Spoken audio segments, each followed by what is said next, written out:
Antonio Speak, the Gym Bros to Alt-Right Pipeline. Older and I get a better understanding of this thing we call life, I have came to the realization that everything is tied to politics. Gaming, TV shows, gardening, the food industry, and the topic of today, fitness.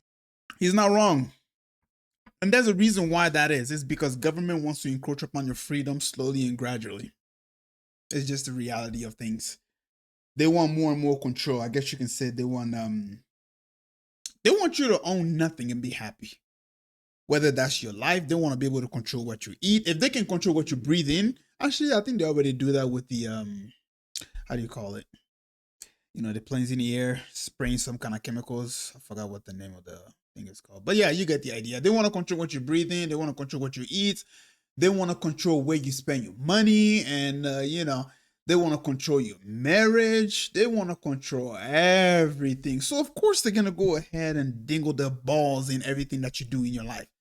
So he's not wrong. Everything, almost everything in the United States, one way or another, has something to do with politics.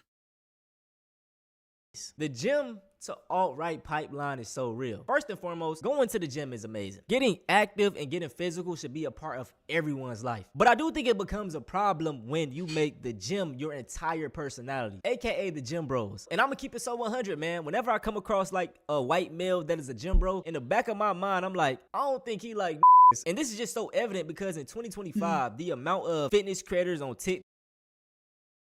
I don't know if that's true though. Just because a white person is a gym bro, you automatically assume that he doesn't like niggas. Anyway, let's hear his reason why. TikTok or YouTube that have came out to be white supremacists or racists are literally through the roof. The whole incident with Joey Swole really brought it to a lot of people's eyes. He was in some controversy a few months ago. He dressed up as Hulk Hogan, and as we all know, Hulk Hogan did not like black people. So that whole Okay, now one thing that I do want to say about this whole Hulk Hogan situation, right? Even though I never had an opinion on it from the beginning, but I do want to say something that yes, Hulk Hogan did say some racist shit in the past. And one thing that I will tell you is the reason why people like Joey Swole hopped on the bandwagon of supporting Hulk Hogan is perhaps because he had no idea that Hulk Hogan said some of these things in the past.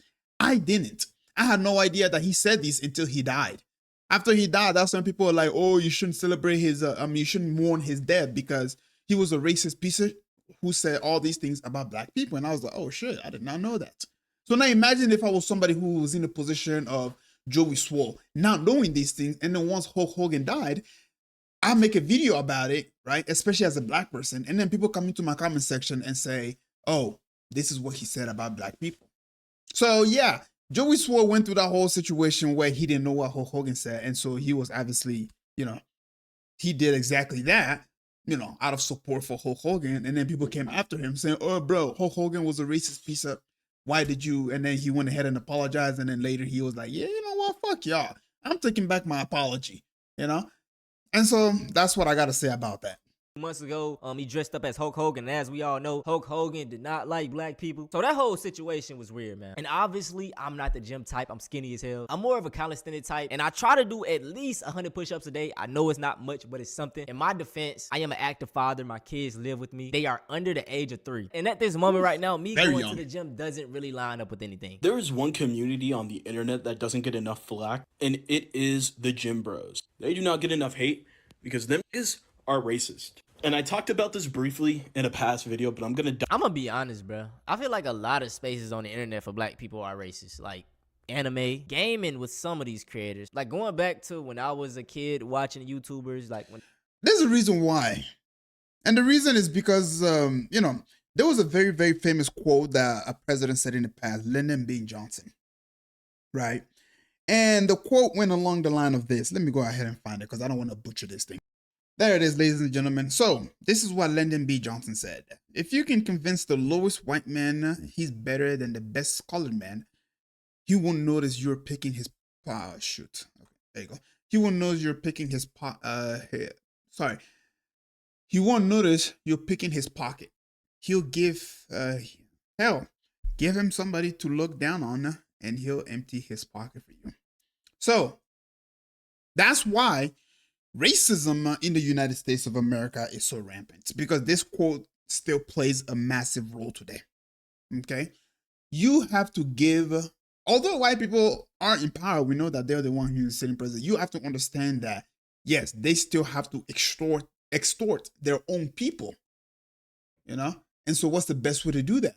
You have to give them an enemy. You have to tell them, hey, these people are here to kill you. These people are here to take away your freedom. These people are this and these people are that. And if you convince them that they have an enemy out there, they will, according to him, empty out their pocket. So that way, you know, they're paying for their own protection to an extent. And so that's why, in my opinion, right, this may not be the only reason why, but this is part of the reason why in so many spaces here in the United States, there are so many racism, whether that's toward black people or Mexican or Asian, you name it. There's so many races. Meanwhile, the real people who are actually causing all this racism are the people in position of power, because they have to somehow, some way, give you an enemy. They don't want to be looked at as the enemy, even though they're the real reason behind all the problem that's, you know, here in the United States. But yet they want to say, we're not the problem. These people are the problem. We're not the reason why you are poor, even though they literally, you know, even though they're billionaires and trillionaires who are literally funding these politicians. These politicians will say, we're not the reason why you're poor. Rather, it's because of mass immigration. Rather, it's because you're not working hard enough, you know? And they will give all these little petty reasons. So yeah, that's why. PewDiePie was popping and all these other creators. Like, as a black person, we would always just get hit with a straight. As I started getting older, this is kind of what radicalized me. I'm like, damn, everybody don't f with black people. It's always some racist shit. So I kind of catered towards more black creators, Berleezy, Corey. But just for my mental sake, I kind of just try to only watch black people sometimes. It is what it is. It makes my mental better. First and foremost, shoutouts to Gymshark. So Gymshark posted this ad for the holidays where it had a lot of their athletes, like people. Swole and Cranon there. And they're just posted up, you know, holiday cheer, all that good stuff. Now, I want you to ask yourself, how do you think the comments in this TikTok are? What do you think the comments look like? Do you think they're going to be like, oh, look at this group of jacked individuals living a healthy lifestyle, looking good in their clothes? Like, maybe I'll click the Gymshark link. How do you think the comments on this TikTok are? And if you said positive, you're absolutely wrong. From this guy, why are they all black? Then this guy said, damn, this only for blacks or something? Then this other guy responded, yeah, you're right. They should only be like majority white, like all the other clothing companies. For all of my life, dog, the main things I have been seeing is mainly Caucasian people. You know, like TV shows growing up, video games, movies, mainly starring white people, majority white cast. I still consumed it. All of my other people, we still consumed it. Fast forward nowadays, as soon as they see a black person in there, oh, it's woke. Oh, it's this, it's that. Damn, bro, we can't get no representation. With black people, dog, we show nothing but love. But then the moment when it's time to get that love reciprocated, it's rarely showed, bro. And yeah, so one thing that I do want to say about this is also, you have to understand that there's a bunch of trolls on the internet, okay? I'm not saying these people are trolls. You know, definitely there's racism, no question about it, you know? Yeah, there's some places in which, you know, white people will hate to see black people in. And so, yes. But if you're on the internet, especially if you're a small creator, or even if you have social media together, this is mostly for the black people out there. Understand that there will be trolls on the internet. I've gotten some racist comment. You know what I mean? I've gone there and I'm just like, I just ignore it. And this is the state of life we're in today. And so if you don't learn to ignore these things, you will never be happy on the internet. And this guy responds with, LMAO, better than y'all ugly asses. I'd rather see Asians or Chinese people than y'all little crybabies. This other guy said, must be Jim Dark. Someone said Alpha Lead is far better. Man. Now, I don't want to hear anybody say, ever, in the history of everdom, that the gym is a very inclusive space where everybody is welcome. And that the gym and fitness community is this huge fucking family. Because there's still motherfuckers like this roaming around. Okay, yes, but they don't really expose themselves, okay? And the reason I say this is because, you know, based off of my physique, I do go to the gym quite often. And I'm not gonna lie, I have not came across somebody who is outright racist toward me, saying, oh, you're not welcome here because you're black. You know, I've never had that, ever, right? And so, yes, maybe I've been around them, but they don't say it outright. This is how that's just how people are. I've been in the United States for 17 years. I have come across people who are outright racist, but they don't tell me that in their they don't, you know, some I see it in their faces, but some I can't even tell. You know, that's just how it is. And so you learn to live with these things. And so that's kind of how I see the gym. Although you may have a lot of racists on the internet who are saying all these negative things about black people who, you know, who are on the picture of a gym commercial, gym advertisement, whatever, right? In person, they don't have the balls to say it. They can only say these things on the internet. And we understand that, yes, This is It's a how it happens. secretive neo-Nazi conference.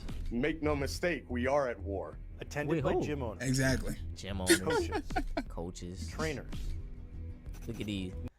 Hey, in the gym, racist as hell. You know what I'm saying? The pipeline has to be studied. And I want to touch up on this point he just made. We are at war. Who are y'all at war with? Why do these racists love having these imaginary enemies? I can only speak for black people.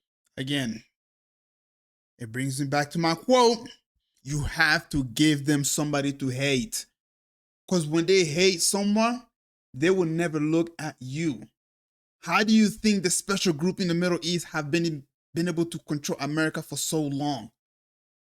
Because they give you somebody to hate. They give you Muslims to hate. You know? When 7/11 happened, God, how do you think they were able to get away with the 20-year war in the Middle East? It's because they ramped up your emotion toward hating Muslims. And we're seeing it happen all over again.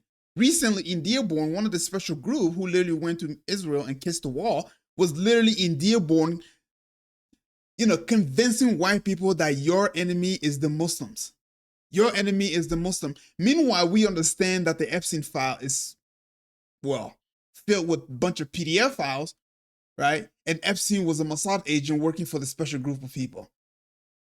So if a Mossad agent has a video or text message of your politician, of course he's going to use that to profit his, you know, primary objective, which is to send billions of dollars to Israel. When have you sent billions of dollars to Muslims? Muslims are not the reason why the economy is crashing. Black people are not the reason why the economy is crashing.